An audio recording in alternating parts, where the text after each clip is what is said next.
வந்தாங்க, அவங்க கேலரியில உட்கார்ந்தாங்க, அவங்க பாட்டுட்டு திரும்ப அழகா அவங்களோட கான்வாயோட அவங்க போயிட்டாங்க. முன்னாடி ஒரு 5 கிலோமீட்டர்ஸ், பின்னாடி ஒரு 5 கிலோமீட்டர்ஸ்க்கு அவங்க பக்கத்துல யாருமே வர முடியாத அளவுக்கு போயிட்டாங்க. சென்னை மெரினாவில் நடைபெற்ற வான் சாகச நிகழ்ச்சிக்கு முறையான பாதுகாப்பு ஏற்பாடுகள் செய்யப்படவில்லை என்றும் முதல்வருக்கு மட்டுமே பாதுகாப்பு செய்யப்பட்டு இருந்ததாகவும் சாமானிய இளம்பெண் ஒருவர் பேசிய வீடியோ காட்டுத்தீயாய் இணையத்தில் பரவி வருகிறது. அங்க பெர்ஃபார்ம் பண்ணவங்க எல்லாம் ரொம்ப ரொம்ப நல்லா பெர்ஃபார்ம் பண்ணியிருந்தாங்க. அண்ட் இன்ஃபேக்ட் அது வந்து ஒரு ப்ரௌட் மூமெண்ட் எங்களுக்கு. பட் அது எங்களால வந்து ஒரு கம்ப்ளீட்டா ஒரு என்ஜாய் பண்ணவே முடியல. ஏன்னா பக்கத்துல இருக்கிற ஆள் எப்ப கீழே விழுவான், அவனை எப்ப ஸ்டாம்பீட்ல சாவடிப்பாங்கன்ற மாதிரி நாங்க ரொம்ப பயந்துட்டு இருந்தோம். எனக்கே வந்துட்டு தண்ணி எடுத்துட்டு தான் போகணும் நாங்க. ஆனா எவ்வளவு தண்ணி எடுத்துட்டு போகுது? கேலன்ஸ்ல எடுத்துட்டு போக முடியுமா? ஒரு 2 பாட்டில் தண்ணி எடுத்துட்டு போகணும். ஆனா எல்லாமே முடிஞ்சிருச்சு. நேற்று வெயிலுக்கு எல்லாமே முடிஞ்சு போச்சு. அப்படி இருக்கும்போது பக்கத்துல ஒரு சின்ன குழந்தை தண்ணி கேக்குது. அவங்க அப்பா வெளியில அந்த பிள்ளையை கூட்டிட்டு போக முடியாம கஷ்டப்படுறாரு. ஏன்னா அந்த கூட்டத்துல எங்களால வெளியிலேயே வர முடியல. ஒரு அஷர்ஸ் கிடையாது, ஒரு வாலண்டியர்ஸ் கிடையாது, எதுவுமே அங்க கிடையாது. அப்படி இருக்கும் போது இந்த மாதிரி ஒரு ஷோவை எந்த நம்பிக்கையில நடத்துனாங்க?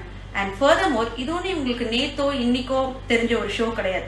இது நடக்கிறதுன்னு சொல்லிட்டு ஒரு 2-3 months முன்னாடியாவது உங்களுக்கு தெரிஞ்சிருக்கும். ஒரு இவ்வளோ பெரிய போலீஸ் டிபார்ட்மெண்ட், இவ்வளோ பெரிய ஸ்ட்ராட்டஜிஸ்டோடைய ஒரு பொலிட்டிக்கல் டீம் எல்லாமே இருக்குது. அப்படி இருக்கும் போது இவங்க இதை இன்னும் எந்த அளவுக்கு நல்லா நடத்தி இருந்திருக்கலாம்? ஃபர்ஸ்ட் அண்ட் ஃபார்மோஸ்ட் வந்துட்டு மக்களை எப்படி வந்து சேனலைஸ் பண்ணணும், எந்த இடத்துல கூட்டம் அதிகமா இருக்கோ அங்கிருந்து அவங்கள மூவ் பண்ணி இன்னொரு இடத்துக்கு மூவ் பண்ணணும், அந்த மாதிரியான எதுவுமே அவங்க சுத்தமா பண்ணவே இல்லை, சுத்தமா பண்ணல. ஓகே, இது ஒரு காமன் பர்சனா வந்துட்டு நான் சொல்றேன். ஏன்னா காலையில சோசியல் மீடியால வந்துட்டு போஸ்ட் பார்த்தேன். அவங்க யாருன்னு எனக்கு தெரியல. Okay, because I am an amateur. இதான் ஃபர்ஸ்ட் டைம் நானே ஒரு போஸ்ட் போடுறேன் இந்த மாதிரி. ஏன்னா போட்டே ஆகணும்ன்ற ஒரு முடிவோட தான் நான் இதை போட்டேன் நான். ஏன்னா எனக்கு அது ரொம்ப கோவம் வந்துருச்சு அந்த போஸ்ட் பார்க்கும்போது. என்ன போட்டிருந்தாங்கன்னா, கூட்டம் சேர்ந்தா கூட்டம் வந்து ஏதாவது ஒரு ப்ரோக்ராம் நடந்தா உடனே மக்கள் திரளா வந்துருவீங்களா அப்படின்ற மாதிரியான ஒரு சில்லி ஸ்டூபிடான கொஸ்டின் அந்த ட்ரோல்ஸ்ல கேட்டிருக்கிறாங்க. நான் எனக்கு ஒன்றும் புரியல. ஒரு பெய்டு ஐபிஎல், ஒரு பெய்டு ஏஆர் ரஹ்மான் கான்சர்ட், இதுக்கே மக்கள் வந்து காசு கொடுத்து 10,000 15,000 டிக்கெட் வாங்கிட்டு போய் பார்க்குற ஒரு இந்த கண்ட்ரியில இங்க ஒரு ஃப்ரீ ஷோக்கு மக்கள் வர மாட்டாங்களா? மோரோவர் சின்ன சின்ன பசங்க எவ்வளவு ஆர்வமா இருக்காங்க. இது நம்மளோட ஃபியூச்சர்.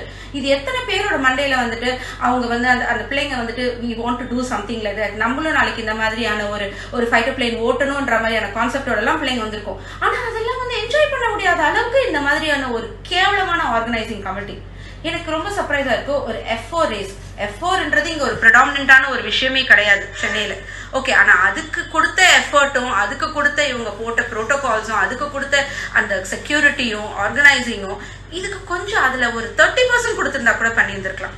எவ்வளவோ இருக்குது. நான் வந்து உங்களுக்கு வந்து இப்படி பண்ணுங்க அப்படி பண்ணுங்கன்னு சொல்லணும்னா என்னோட இதுக்கு நான் நிறைய சொல்லலாம். But at the same time இவ்வளோ பெரிய ஒரு கமிட்டி இருக்கும் போது நீங்க இது இன்னும் எவ்வளவு பண்ணியிருந்திருக்கலாம். So it is an ultimate failure of the police department. And police டிபார்ட்மெண்டோட ஃபெயிலியர் யாருன்னா சிஎம் தான். ஏன்னா சிஎம்க்கு கீழே தான் போலீஸ் டிபார்ட்மெண்ட் இருக்கு. அப்படி இருக்கும் போது வந்துட்டு அவர் இதை இன்னும் கொஞ்சம் என்ன பண்ணியிருக்கீங்கன்றத கொஞ்சம் அதை ரிவ்யூ பண்ணியிருக்கலாம். அழகா வந்தாங்க, அவங்க கேலரியில உட்கார்ந்தாங்க, அவங்க பாட்டுட்டு திரும்ப அழகா அவங்களோட கான்வாயோட அவங்க போயிட்டாங்க.